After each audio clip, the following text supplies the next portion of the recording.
Magnolia Hotshots fans mapapasana all, Macau Black Knights nagpalit ng head coach. Ano nga ba ang dahilan kung bakit palaging hindi nawawalan ng injured players ang Barangay Ginebra? Malas ba talaga o may iba pang dahilan? Ilang taon na ngang pinoproblema ng Barangay Ginebra yung kanilang lineup dahil hindi nga sila makumple-kompleto dahil sa injury ng kanilang mga players. May makaka-recover pero agad na may papalit sa injured list. At yan na nga yung naging pattern ng Barangay Ginebra nitong mga nakalipas na season. At nauulit na naman yan dahil kaka-recover nga lang ni Isaac Go matapos ang napakahaba nitong recovery sa kanyang ACL injury. Meron nga agad na pumalit, which is itong si Jason David na pinangangambahan na hindi basta-basta ang injury na natamo matapos yung nangyaring no contact injury. Bukod pa kay Jason David ay injured nga rin ang kanilang panibagong big man na si Kenmark Carino na ongoing pa rin ang recovery sa kanyang ACL injury. At isa pa sa pinaka-importanteng player ng Barangay Ginebra ay si Scotty Thompson na nagre-recover naman matapos yung naging surgery sa kanyang siko. Pero ano nga ba talaga yung dahilan kung bakit parang hindi nauubusan ng injured players ang Barangay Ginebra?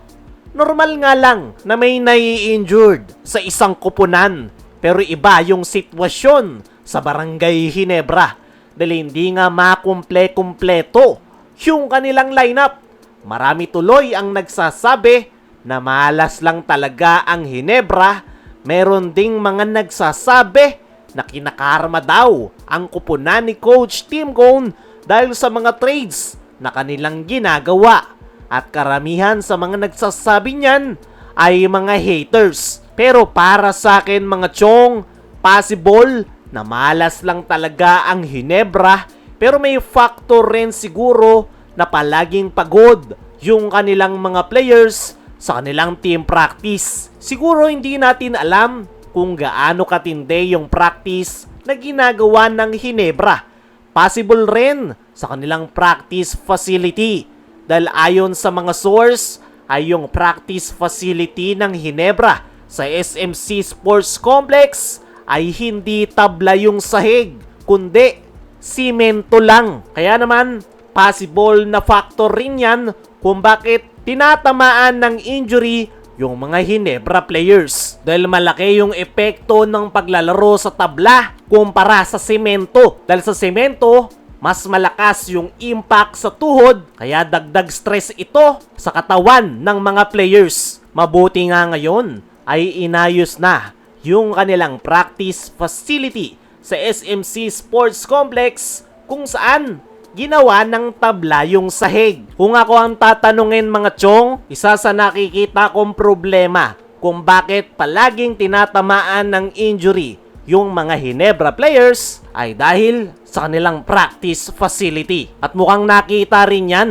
ng Ginebra management, kaya naman nitong nakaraan lang nila inayos para gawing tabla ang sahig. Sana lang talaga ay wala nang madagdag sa injured list ng Barangay Ginebra dahil ilang taon na talaga nila yang pinoproblema at hindi ko pa nga nakitang nakompleto ang Barangay Ginebra. Kaya mga chong, ano ang masasabi nyo sa posibleng dahilan kung bakit palaging may tinatamaan ng injury sa Barangay Ginebra?